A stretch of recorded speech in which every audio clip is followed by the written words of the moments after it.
Vadodara bill ગામના માર્ગ પર ભ્રષ્ટાચારની પોલ ખોલતો ગબડતો રોડ। વડોદરાના વોર્ડ નંબર 12માં આવતા બીલ ગામના મુખ્ય માર્ગ પર તંત્રની ઘોર બેદરકારી સામે આવી છે। આ માર્ગ પર પીવાના પાણીની લાઇનમાં લીકેજ થવાના કારણે રસ્તાની વચ્ચે જમીન બેસી ગઈ છે અને મોટો ભયજનક ખાડો પડી ગયો છે। આ દુર્ઘટનાને કારણે વાહન ચાલકો અને રાહદારીઓને ભારે હાલાકી ભોગવવી પડી રહી છે। આ ઘટનાના અંગે રોષ વ્યક્ત કરતા વોર્ડ નંબર 12ના કોંગ્રેસ પ્રમુખ રાકેશ ઠાકોરે ગંભીર આક્ષેપો કર્યા છે। તેમણે જણાવ્યું હતું કે પાલિકાના તંત્ર દ્વારા રોડની કામગીરીમાં મોટું ભ્રષ્ટાચાર આચરવામાં આવ્યો છે, જેના કારણે સામાન્ય પાણીના લીકેજમાં પણ આખો રોડ બેસી ગયો છે। સ્થાનિકોએ આ ભયજનક ખાડાનું સત્વરે સમારકામ કરાવવાની માંગ કરી છે, જેથી કોઈ મોટી જાનહાનિ ન થાય। મુખ્ય સમસ્યા રોડ વચ્ચે મોટો ખાડો અને પાણીનું લીકેજ। વિરોધ કોંગ્રેસ પક્ષ રાકેશ ઠાકોર ભાવિકાબેન ચાંડોલે દ્વારા ભ્રષ્ટાચારનો આક્ષેપ। સ્થળ બીલ ગામ, માર્ગ વોર્ડ નંબર 12। આ બીલ ગામમાં નહીં, આખા વડોદરાની હાલત આવી જ છે।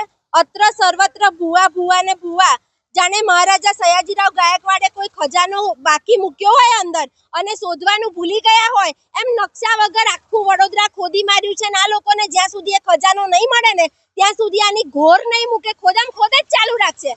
કાલે માનનીય વડાપ્રધાન શ્રી નરેન્દ્ર મોદી સાહેબ વડોદરાની મુલાકાતે આવ્યા। અમને તો ખૂબ જ ગમ્યું કે એરપોર્ટ થી લઈને ગદા સર્કલ સુધીનો રોડ ચકાચક કરી નાખ્યો। વડોદરાને સ્વર્ગ જેવી ફિલિંગ આવી ગઈ। હું તો મોદી સાહેબને કહીશ કે તમે અહીંયા જ રોકાઈ જાઓ તો આખું વડોદરા ચકાચક થઈ જાય, પણ તમારો બી ખર્ચો વડોદરાવાસીઓને પોસાય એમ નથી, એટલે એવું નહીં કરી શકીએ।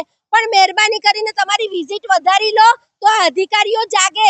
તમારા નામ પર લોકોએ ખોબલે વોટ આપ્યા છે, બાકી તમારા ચૂંટાયેલા પ્રતિનિધિકારીઓને કોઈ ભૂતો ભય ઓળખતું નહીં। એટલે તમારું નામ બચાવો, તમારી શાન બચાવો અને તમારી શાખ બચાવો અને આ ખાડા પુરાવો સાહેબ। હવે તો તમારી પાસે આવવું પડશે અમારે। આજે અમે આવ્યા છે બીલ ગામના મેઇન રોડ પર, જે બીલ ભાયલી ફાટક થી ચાપડ જતો રોડ છે। મેઇન રોડ પર મોટો ભૂવો પડી ગયો, મસ્ત મોટો ભૂવો।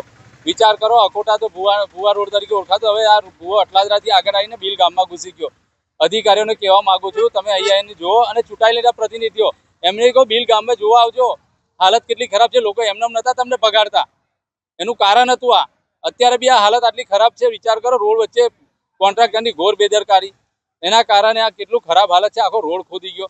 અહીંયાના લોકોનું કેવું છે 25 કમ્પ્લેન આલી પણ કોઈ જોવા નથી આવતું। એટલે લોકોની હાલત તો જુઓ તમે।